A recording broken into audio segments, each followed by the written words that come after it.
तरह के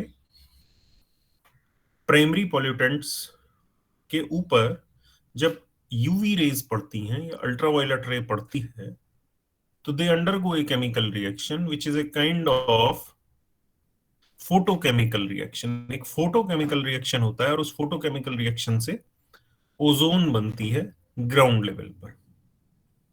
वो ओजोन हमारे लंग्स के लिए काफी खतरनाक होती है, एयर क्वालिटी को डिफाइन करती है। एयर क्वालिटी कैसी है?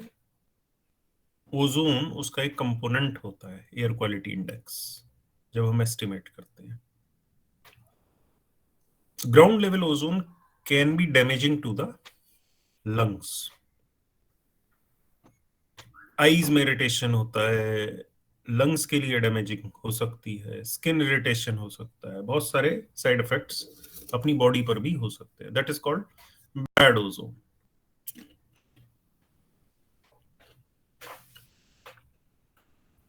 इसी तरह स्ट्रेटोस्फियर में एक ओजोन और होती है, वो भी यूवी रेज के थ्रू केमिकल रिएक्शन से ऑक्सीजन के और ऑक्सीजन मॉलिक्यूल के और ऑक्सीजन एटम के रिएक्शन के थ्रू बनती है। वो प्रेजेंट होती है स्ट्रेटोस्फियर में। उसे लेयर कहते हैं, उसे लेयर के फॉर्म में बोला जाता है क्योंकि उसकी एक थिकनेस होती है। उस थिकनेस को हम डॉप्सन यूनिट में मेजर करते हैं। Dobson, DOBSON, Dobson unit. तो डॉप्सन यूनिट बेसिकली आप ये कह सकते हैं कि अगर कोई ओजोन की लेयर 3 मिलीमीटर की है तो you can say one one one millimetre is equal to 100 Dobson unit. तो 1 centimetre is equal to 100 Dobson unit और 3 centimetre is equal to 300 Dobson unit. तो आमतौर पे वो होना चाहिए आपकी लेयर 300 डॉप्सन यूनिट चौड़ा, यानी 3 मिलीमीटर 3 सेंटीमीटर चौड़ी ओजोन की परत होनी चाहिए स्ट्रेटोस्फियर में। या आप कह लें कि 300 डॉप्सन यूनिट होनी चाहिए। 3 सेंटीमीटर कह लो या 300 डॉप्सन यूनिट कह लो। डॉप्सन यूनिट में ही लिखना है आपको, सेंटीमीटर में नहीं लिखना है कहीं पूछा जाए तो। ये आपके समझने के लिए बताया जा रहा है। और ऐसा नहीं कि वो 3 सेंटीमीटर ही चौड़ी होती है। इसका मतलब ये हुआ है कि जितने भी मॉलिक्यूल ऑक्सीजन के स्ट्रेटोस्फियर में उस वक्त हैं, अगर उनको हम कंप्रेस करके उसका एक कॉलम बनाए, उसकी एक लेयर बनाए, उनको कंप्रेस करके, तो वो लेयर 3 सेंटीमीटर चौड़ी लेयर बनेगी। That is called 300 Dobson unit. अब होता क्या है कि वो काफी जगह पर वो ओजोन की लेयर थिन होती जा रही है कुछ कारणों के चलते। वो कारण हम अभी डिस्कस करते हैं आपसे। कुछ कारणों के चलते वो 300 डॉप्सन नहीं रही है, कहीं कहीं वो 100 के भी नीचे चली गई है। जब वो 100 डॉप्सन यूनिट के नीचे चली जाती है तब उस प्रॉब्लम को, उस एनवायरमेंटल इशू को हम ओजोन होल कह के संबोधित करते हैं, यानी ओजोन में छेद। ऐसा कोई छेद होता नहीं है। ओजोन लेयर के पतले हो जाने को या ओजोन मॉलिक्यूल्स के स्ट्रेटोस्फियर में कम हो जाने को हम एक मेटाफर के तौर पे, एक इंडिकेशन के तौर पे, एक सिमिली के तौर पे उसको ओजोन होल बोल देते हैं। That is a kind of metaphor. अब बाकी उसके बाद में बात आती है कि भाई ओजोन लेयर वहां आई कैसे, बनी कैसे। अच्छा बनी तो ठीक है, बनी रहती, टूटी कैसे? ओजोन मॉलिक्यूल कम कैसे हो गए, पतली कैसे हो गई, छेद कैसे हो गया? वो क्या प्रोसेस है? उस छेद हो भी गया तो ऐसा क्या नुकसान हो गया हमको उस छेद के हो जाने से? हो जाने देते हैं ओजोन लेयर में छेद, हमें क्या नुकसान है उससे? और सपोज हमने नुकसान भी एक्सप्लेन कर दिए कि ये नुकसान है ओजोन लेयर में छेद हो जाने से, तो भैया अब उसको रोकें कैसे? ओजोन लेयर डिप्लेशन जो होता जा रहा है उसको हॉल्ट कैसे करें? हॉल्ट कर लिया चलो ठीक है, उसको रेस्टोर कैसे करें जो वो पतली हो गई है? रेस्टोर कर दिया, अब उसको रेस्टोर करने के लिए हमने क्या इंटरनेशनल एक्शन लिया, क्या नेशनल एक्शन लिया, ऐसे करके पूरा ओजोन लेयर का आपका टॉपिक खत्म हो जाता है। तो let's move towards this further.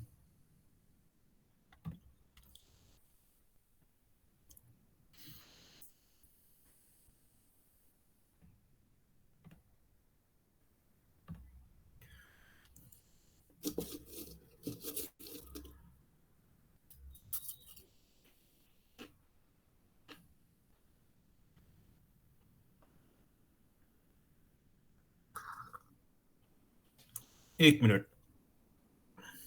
Just wait for 2 minutes.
Sir voice नहीं आ रही है आपकी।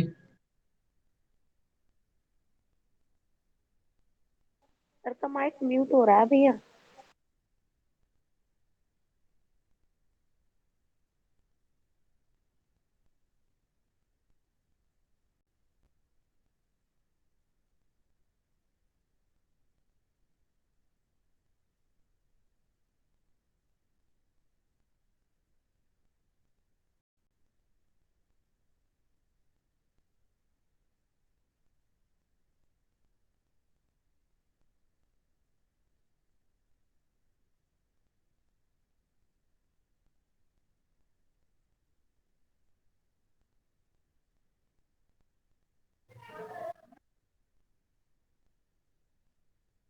Hello hello. Yes sir. हाँ हाँ, तो ये पावर पॉइंट दिख रहा है आपको अभी? जी सर। जी सर दिख रहा है। हाँ, एक इसमें इमेज मैंने और ऐड की है।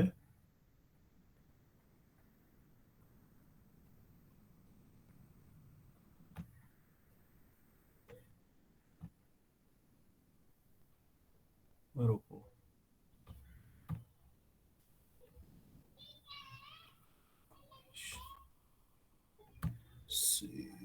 ओके।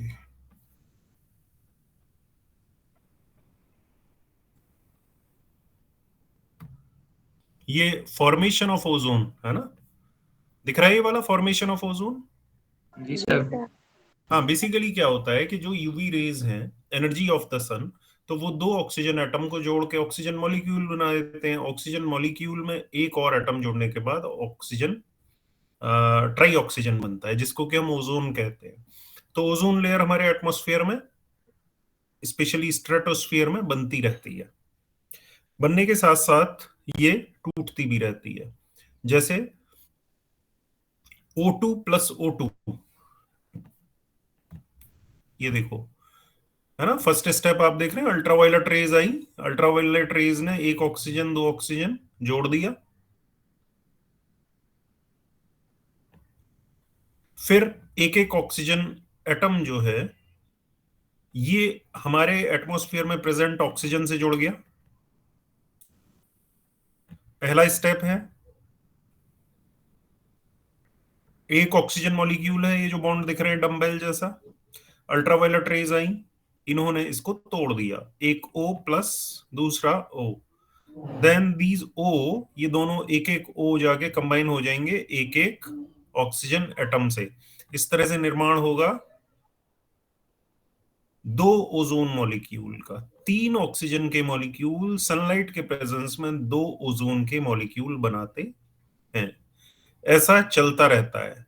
ऑक्सीजन बनती है, ऑक्सीजन और ऑक्सीजन एटम और ऑक्सीजन मॉलिक्यूल के कॉम्बिनेशन से ओजोन बनती है, और ओजोन टूटती भी उसी रिएक्शन से है ना। लेकिन क्या होता है कि इसका इक्विलिब्रियम बना रहता है। इक्विलिब्रियम यानी एक संतुलन बना रहता है। ऑक्सीजन का ओजोन में कन्वर्जन और ओजोन का ऑक्सीजन में कन्वर्जन लगातार चलता रहता है सनलाइट के प्रेजेंस में, वो डिस्टर्ब नहीं होता है। लेकिन क्या होता है, कुछ ऐसी परिस्थितियां आ जाती हैं कि वो जो रिएक्शन है वो डिस्टर्ब हो जाता है, और जो ओजोन का मॉलिक्यूल जिसे बनने में सालों लग रहे थे, वो टूटता जाता है। एक चेन रिएक्शन के चलते वो टूटता जाता है। तो उसके टूटने के चलते ऑक्सीजन, जो ओजोन है, ओजोन हमारे एटमॉस्फेयर में स्ट्रेटोस्फियर में कम होती जाती है, स्ट्रेटोस्फियर में कम होती जाती है, और वो लेयर पतली हो जाती है। ये देखिए, ये दूसरा एक और रिएक्शन है, ये वाला। ये ऑक्सीजन है, अल्ट्रावायलेट रे के प्रेजेंस में दो ऑक्सीजन एटम में टूट गई ऑक्सीजन। फिर ऑक्सीजन, एक ऑक्सीजन गैस एक ऑक्सीजन मॉलिक्यूल से जुड़ जाती है अल्ट्रावायलेट रे के प्रेजेंस में, और ओजोन मॉलिक्यूल बन जाता है। अब हमारा क्या होता है कि हम, कुछ ऐसे कंपाउंड्स होते हैं, आप अच्छे से जानते ही हैं, मैं इसको दोबारा ऑलमोस्ट रिपीट कर रहा हूँ, क्लोरोफ्लोरोकार्बन्स होते हैं। तो स्पेशली जो हेलोजन होते हैं, जैसे कि क्लोरीन और ब्रोमीन, फ्लोरीन नहीं होता है इसमें, क्लोरीन और ब्रोमीन नाम के गैसेस के जो कंपाउंड होते हैं, जिनको स्पेशली हम रेफ्रिजरेटर्स में, एयर कंडीशनर्स में, फोम फॉर्मेशन में, जो फोम के गद्दे होते हैं, पेंट्स में, इन सब में हम यूज करते हैं इनको, CF2Cl2 यानी कि क्लोरोफ्लोरोकार्बन। क्लोरोफ्लोरोकार्बन क्या होता है कि जब हम कंज्यूम कर लेते हैं और एटमॉस्फेयर में रिलीज होता है, तो क्लोरीन मॉलिक्यूल जाके, क्लोरीन मॉलिक्यूल टूट गया, एक क्लोरीन मॉलिक्यूल टूट के एक क्लोरीन फ्री रेडिकल बनाता है और एक क्लोरोफ्लोरोकार्बन फ्री रेडिकल बनाता है। फ्री रेडिकल जहां पे एक इलेक्ट्रॉन फ्री है, ये बिंदु देख रहे हैं ना काला काला, ये फ्री इलेक्ट्रॉन है, तो ये फ्री रेडिकल होते हैं। फ्री रेडिकल की एक कैपेबिलिटी होती है कि एक मॉलिक्यूल से कंबाइन करके उसको भी फ्री रेडिकल में कन्वर्ट कर देता है, फिर वो उससे अगले मॉलिक्यूल को कंबाइन करता है, उसे भी फ्री रेडिकल में कन्वर्ट कर देता है। तो इस तरह से एक चेन रिएक्शन सा चलता जाता है। तो होगा क्या कि ये क्लोरीन गया और इसने ऑक्सीजन क्लोरीन फ्री रेडिकल जाके ओजोन मॉलिक्यूल से कंबाइन करता है। तो क्या हुआ, ClO नाम का फ्री रेडिकल बन गया और इसने तोड़ दिया ओजोन को ClO नाम के फ्री रेडिकल और ऑक्सीजन मॉलिक्यूल में। ओजोन टूट गई ऑक्सीजन में। ये वैसे भी हो रहा था नेचर में, लेकिन इसने क्या किया कि जो ओजोन से ऑक्सीजन वाला कन्वर्जन है इसको स्पीड अप कर दिया, इसकी पेस बढ़ा दी, इसकी गति बढ़ा दी। इसी तरह से फिर ये ClO वाला फ्री रेडिकल फिर जाता है ClO, फिर एक ऑक्सीजन एटम को पकड़ के उससे कंबाइन कर जाता है और ऑक्सीजन फिर बना देता है और खुद फिर फ्री रेडिकल की फॉर्म में आ जाता है। अब ये क्लोरीन का फ्री रेडिकल ओजोन के इस मॉलिक्यूल को खत्म करने के बाद फिर से तैयार है एक अगले ओजोन मॉलिक्यूल को अटैक करने के लिए। एक ओजोन खत्म कर दिया, एक मॉलिक्यूल दूसरे मॉलिक्यूल को खत्म करने के लिए तैयार है। अब ये रिएक्शन अनवरत चलता रहेगा। ये जो क्लोरीन मॉलिक्यूल रिलीज हो गया हमारे स्ट्रेटोस्फियर में, ये लगातार चलता रहेगा, अभी रुकेगा नहीं। तो ये चेन रिएक्शन से चलता रहता है और एक क्लोरीन के मॉलिक्यूल की कैपेबिलिटी होती है 1,00,000 ओजोन के मॉलिक्यूल को खत्म कर देने की, इससे पहले कि ये एनवायरनमेंट से खुद जाए। तो इस तरह से ओजोन का जो डिप्लेशन है बहुत फास्ट हो जाता है जब ये फ्री रेडिकल्स क्लोरीन और ब्रोमीन कंटेनिंग गैसेस जो होती हैं आपकी रिलीज हो जाती हैं एटमॉस्फेयर में। इस चीज को सब समझ गए? Yes sir. दो चीजें थी, एक ओजोन का बनना, एक ओजोन का टूटना। ओजोन के बनने का रिएक्शन था ये, और ये कन्वर्जन आपस में एक दूसरे में चलता रहता है, इसका बैलेंस बना रहता है। इस बैलेंस को खराब करने के लिए आ जाता है आपका क्लोरीन मॉलिक्यूल। किसके फॉर्म में? क्लोरोफ्लोरोकार्बन्स, इनको कहते हैं हम। दूसरा इनका नाम होता है फ्रेयॉन्स। ये रेफ्रिजरेंट्स होते हैं बेसिकली, तो इनको फ्रेयॉन भी बोलते हैं। तो ये जब से हमारी रेफ्रिजरेशन इंडस्ट्री आई, एयर कंडीशनर इंडस्ट्री आई, फोम बबल फॉर्मेशन, पेंट, सब सारी इंडस्ट्रीज इसके दम पे टिकी हुई थी एक समय में। तो इसके चलते हमारा ओजोन लेयर धीरे धीरे करके डिप्लीट होने लगा। फिर हमें ये पता लगा एक समय आके, कुछ हमारे साइंटिस्ट्स थे, उन्होंने पता किया कि ओजोन लेयर जो है डिप्लीट हो रही है। पहले कुछ एक्सपेरिमेंट्स चल रहे थे तो उसमें ये पता लग रहा था कि नाइट्रोजन ऑक्साइड यानी कि NO मॉलिक्यूल्स जो है, NO नाइट्रोजन ऑक्साइड, जो कि एक पॉल्यूटेंट भी है, ये ओजोन लेयर को या ओजोन मॉलिक्यूल्स को डिस्ट्रॉय करते हैं, ऐसा कुछ आइडिया था। तो जो फ्रैंकलिन, मैं भी नाम बताता हूँ, फ्रैंकलिन रोलैंड और मार्लियो मोनीला, इन लोगों ने इसमें एक्सपेरिमेंट किया कि क्या ऐसा क्लोरीन फ्लोरीन मॉलिक्यूल से भी होता है। तो इन्होंने पाया कि अरे ये तो जो आपकी जो हेलोजन गैसेस हैं, क्लोरीन ब्रोमीन, ये भी ओजोन को उसी तरह से डिस्ट्रॉय करती हैं जैसे नाइट्रोजन ऑक्साइड फ्री रेडिकल करता है। इन्होंने ये बात पता कर ली। इन्होंने जब ये बात पता कर ली कुछ एक्सपेरिमेंट्स करके, सिमुलेशन कंडीशंस में उसी तरह का माहौल पृथ्वी पे बना के, लेबोरेटरी में वैसा ही माहौल बना के ओजोन लेयर जैसा, और उन्होंने ये बात पता की कि क्लोरीन और ब्रोमीन भी नाइट्रोजन ऑक्साइड की तरह ओजोन के मॉलिक्यूल को डिस्ट्रॉय कर सकते हैं। ये बात पता कर ली। अब ये बात जब उन्होंने पता कर ली तो ये बात उनको बतानी थी, उनकी बात किसी ने सुनी नहीं। उन्हें समझा ये ऐसे ही कोई बकवास की जा रही है और ये इंडस्ट्री को बंद करने के लिए, मतलब it is a kind of conspiracy by the communists to close these industry and make us bankrupt. तो जो डॉ जोन्स है और ये सब है, जो ये सब मैन्युफैक्चर करते थे क्लोरोफ्लोरोकार्बन्स को और फ्रियोन्स को, उन इंडस्ट्री वालों ने ये कहा कि these are foolish people, they are just, मतलब out of nowhere they are just doing this. लेकिन उनके जो एक्सपेरिमेंटल प्रूफ्स थे इतने पक्के थे कि उन्होंने कहा कि हम सीनेट में दिखाएंगे, we want our point to be presented in the senate. They presented their findings in the US senate and it was seen, it was observed कि कमिटी बनाई जाए जो कि इनकी फाइंडिंग्स को ऑब्जर्व करे और रिकमेंड करे। तो फाइनली ये पाया गया कि उनकी फाइंडिंग्स ठीक थी और ओजोन लेयर डिप्लीट हो रही थी। अब इसी बीच में नासा से हमारे पास बहुत सारे इमेजेस आने लगे। नासा के कुछ इमेजेस मिले, उसमें ये साफ साफ देखा कि विंटर्स के टाइम में ओजोन डिप्लेशन या ओजोन की थिनिंग एक्सट्रीम हो जाती है, इतनी ज्यादा, एक इतनी ज्यादा है कि एक एंटार्क्टिका, यानी कि एंटार्क्टिका जो कॉन्टिनेंट है, उतनी बड़ी ओजोन की परत जो है पतली हो चुकी है। और स्पेशली वो जो लेयर है ओजोन का, ओजोन की जो पतली लेयर है, वो कहाँ एनहांस हो जाती है, पोलर रीजन्स में, वहां पर ये ज्यादा देखा जाता है इफेक्ट। तो बहुत सारी बातें इसमें ये चली कि भाई पोलर रीजन्स में ज्यादा क्यों पतली हो जाती है ये जो है ओजोन की लेयर, क्या रीजन है। तो ये सारे चीजें अब हम थोड़ा थोड़ा और डिस्कस कर लेते हैं कि क्या क्यों होता है ऐसा। तो यहाँ तक क्लियर है सबको, जो केमिकल रिएक्शन है? Yes sir. Yes sir.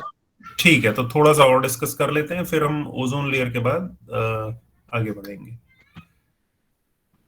कुछ पॉइंट्स हैं इसमें इंपॉर्टेंट, तो I will like to highlight those points. Just wait a minute.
Just a minute, I'm coming.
तो जो हमारी ओजोन लेयर है 90% उसका जो हिस्सा है वो स्ट्रेटोस्फीयर में होता है, बाकी और ओजोन जो है 10% अलग जगह प्रेजेंट हो सकती है, लेकिन जो 90% हमारा कंटेंट है। Am I audible? सुनाई दे रहा है? जी सर। अच्छा अच्छा, ठीक है।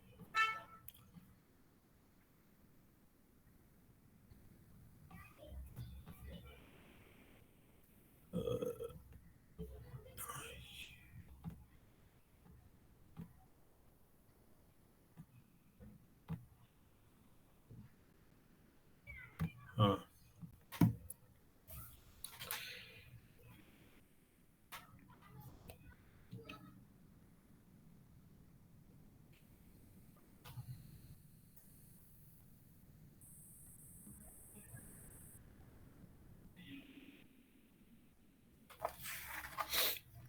अच्छा, दूसरी चीज अब हमारे दिमाग में ये आती है कि एक एक जो जनरल क्वेश्चन जो उसके बाद आता है कि भाई ओजोन हमें नुकसान क्या पहुंचाती है और कैसे पहुंचाती है। तो जो ओजोन लेयर है इसका जो मेन रोल है वो है हमारा अल्ट्रावायलेट बी रेज को रोकने में। तो तीन तरह की अल्ट्रावायलेट रेज होती हैं, अल्ट्रावायलेट ए, अल्ट्रावायलेट बी और अल्ट्रावायलेट सी। तो देखने में ये लगेगा कि जो शॉर्टेस्ट वेवलेंथ है वो सबसे ज्यादा खतरनाक होगी, क्योंकि हाई एनर्जी हो गई।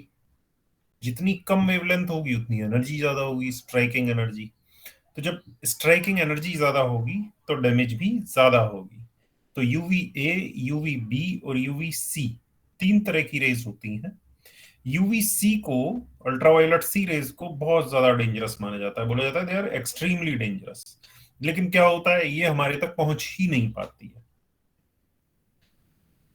हाँ, तो इसमें क्या है कि ये वाली जो वेवलेंथ है यूवीसी की, दो तरह की होती है। अच्छा, एक क्वेश्चन अक्सर और ये आता है कि इसमें जो हमारी ओजोन लेयर है यूवीसी को भी रोकने का काम करती है क्या? तो यूवीसी तो हमारे पास आने ही नहीं देता एटमॉस्फेयर, ये तो पहले ही रुक जाता है। मतलब ये ओजोन लेयर से भी पहले ही एटमॉस्फेयर में रुक जाती है, ये हमारे तक नहीं आती है। अल्ट्रावायलेट बी रेज हमारे पास बहुत ज्यादा है, बी से याद रखो, बहुत ज्यादा है ना। अगर ओजोन लेयर ना होती तो यूवी बी यानी अल्ट्रावायलेट बी रेज हमारे पास बहुत ज्यादा आती यानी कि 95% यूवी बी रेज को, अल्ट्रावायलेट बी रेज को हमारा ओजोन लेयर रोक देता है हमारे पास आने से। तीसरी होती है अल्ट्रावायलेट ए।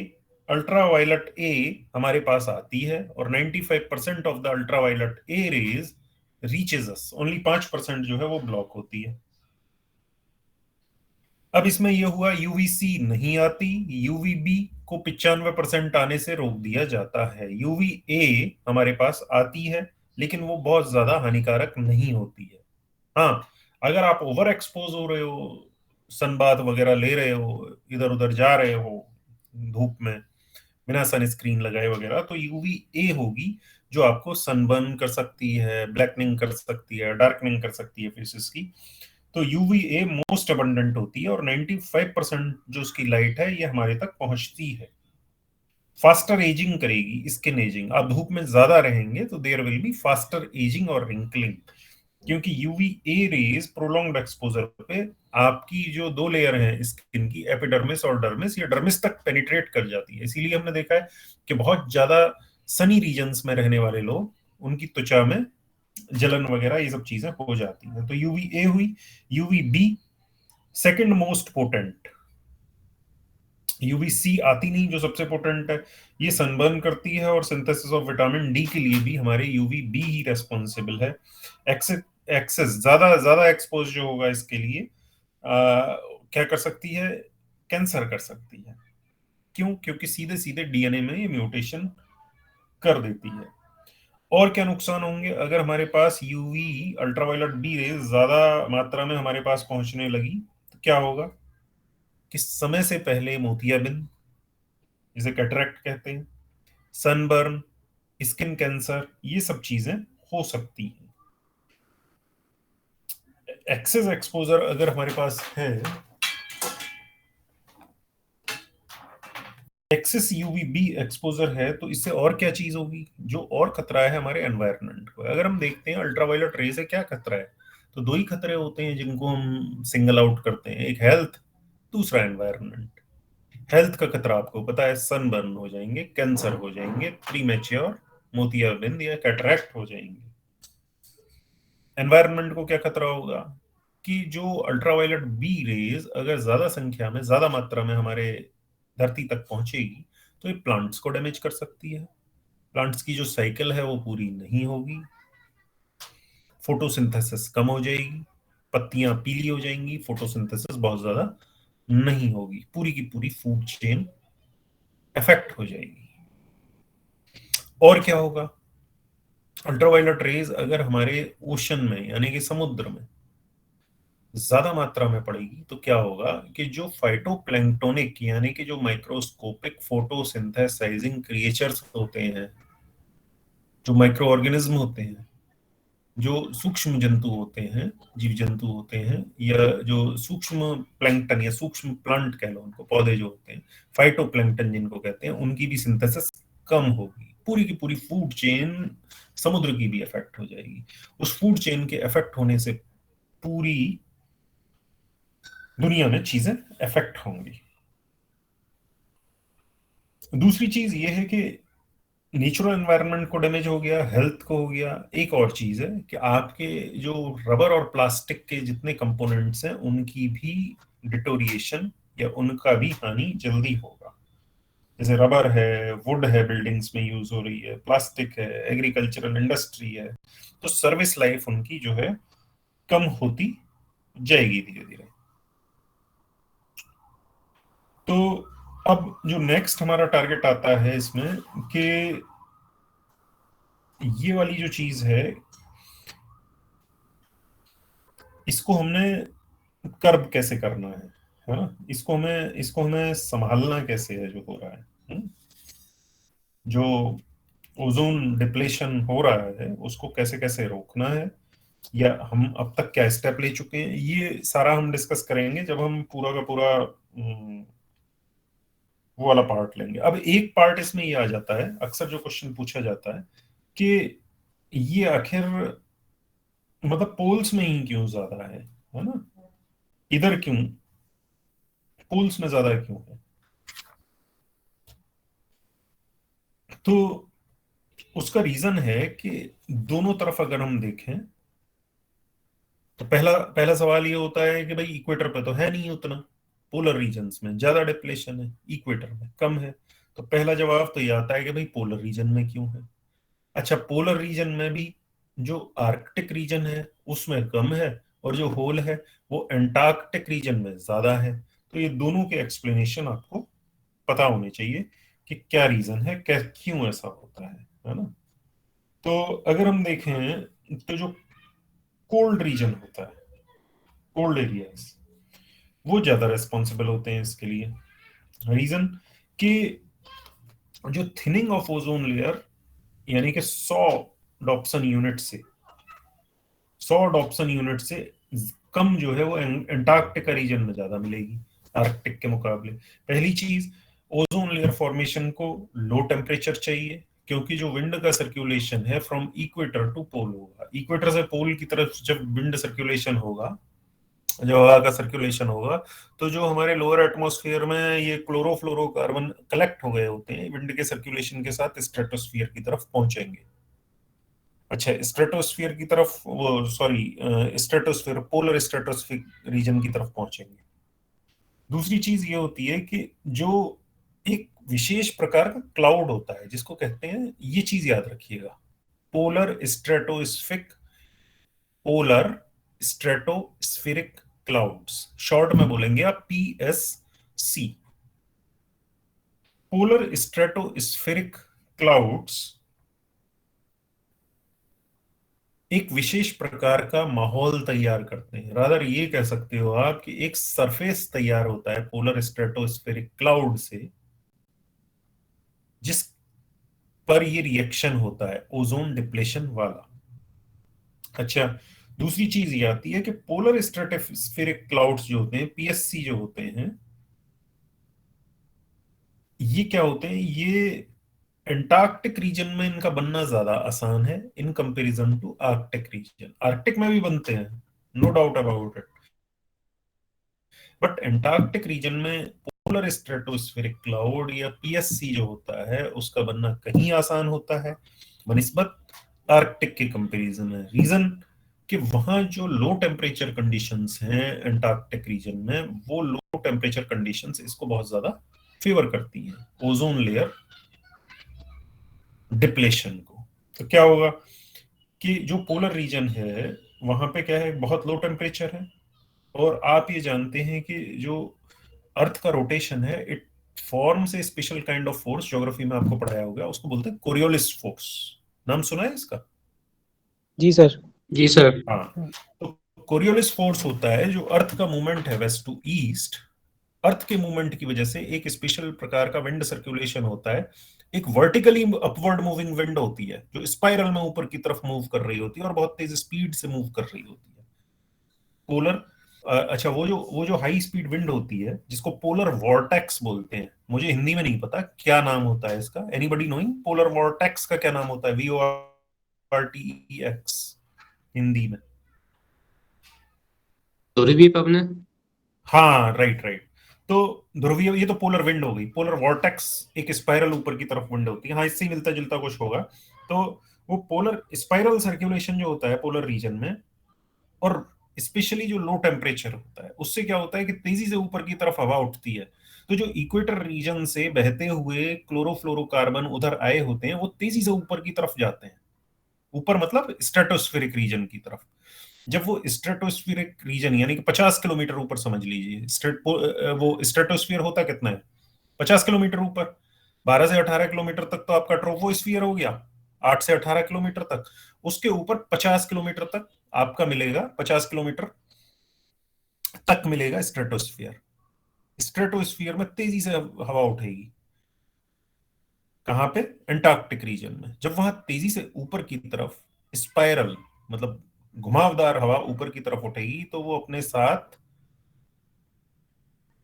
क्लोरीन कंपाउंड्स को भी लेके जाएगी, या क्लोरीन के जो फ्री रेडिकल्स हैं या सिंगल मॉलिक्यूल्स हैं क्लोरीन के, वो हवा के साथ ऊपर उठेंगे। अब वहां जो वो बादल बना हुआ है जिसको कह रहे हैं हम पोलर स्ट्रेटोस्फेरिक क्लाउड, जो कि लो टेम्परेचर और इस हवा के तेज घुमाव की वजह से जो बना है, उसके ऊपर ये रिएक्शन होगा ओजोन को डैमेज करने वाला, जिसको हमने पिक्चर में आपके सामने दिखा रखा है। ये रिएक्शन ऐसे ही नहीं होता, ये पोलर स्ट्रेटोस्फेरिक क्लाउड यानी कि पीएससी के ऊपर हो रहा है ये रिएक्शन, है ना? जो CF2Cl2 से क्लोरीन का फ्री रेडिकल बन रहा है और ये फिर ओजोन से रिएक्ट कर रहा है। ये कहाँ हो रहा है? Polar stratospheric cloud. कहाँ हो रहा है? Anybody? Polar sir. Polar stratospheric clouds, PSC। ठीक है, तो यहीं पर ये बनता है, इसलिए अंटार्कटिक में ये होल ज्यादा खतरनाक या बड़ा होता है। अच्छा, अब दूसरी बात ये आती है इसमें कि जो क्या कहते हैं, इसके लिए हमने क्या किया, ये इतना डैमेज होती रही लेयर, क्या हमने कुछ किया है इसके लिए? What we did for this? Sir इसके लिए 2 कानून लेके आए थे, Montreal protocol protocol 1987। Very good, Montreal protocol, very good. और सर एक वियना में हुआ था कन्वेंशन। हाँ देखो, वियना में जो कन्वेंशन हुआ था, वियना तो एक मीटिंग थी, है ना?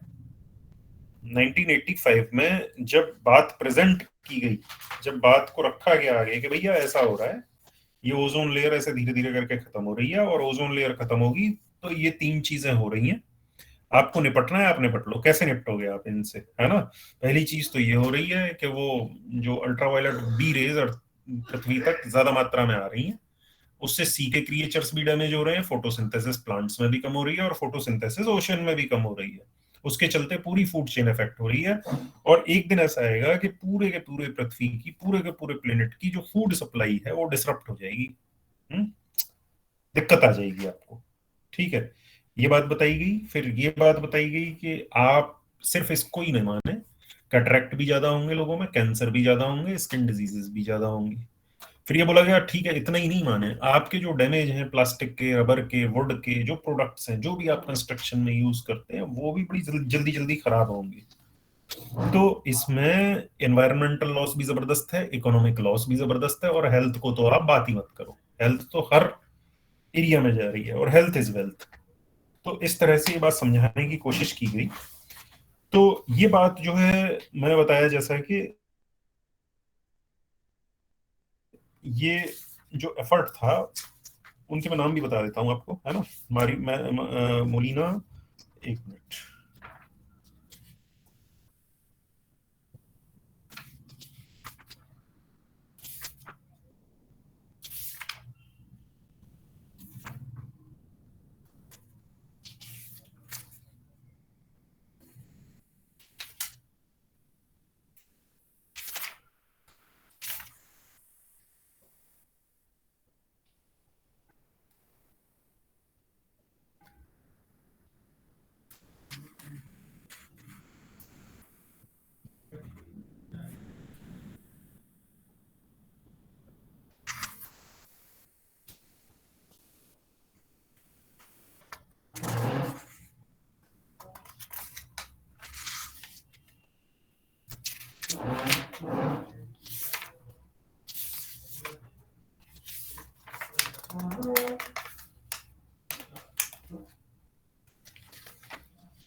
फ्रैंक शेरवुड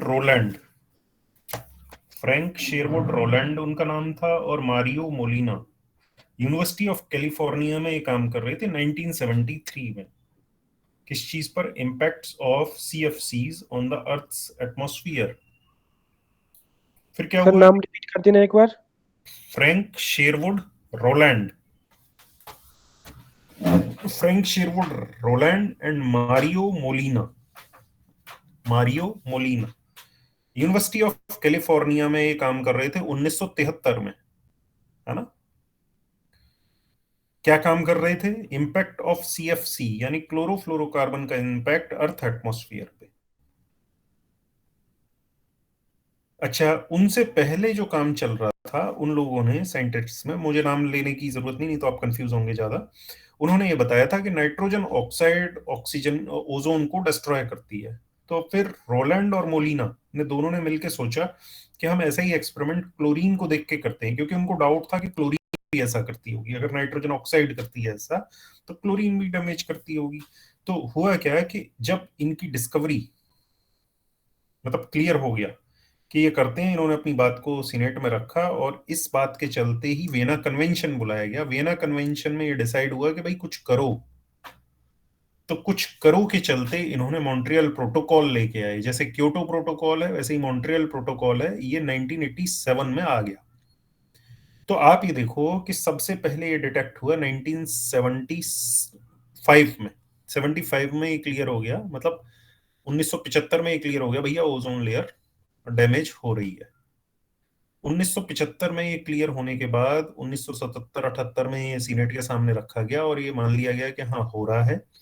1985 में वीना कन्वेंशन बुलाया गया, और 1987 तक आपके हाथ में क्योटो प्रोटोकॉल आ चुका था, जिसमें कि ये डिसीजन ले लिया गया कि आपको कुछ न कुछ करना पड़ेगा, वरना ओजोन लेयर तो गई। ओजोन लेयर के जाते ही हम भी गए।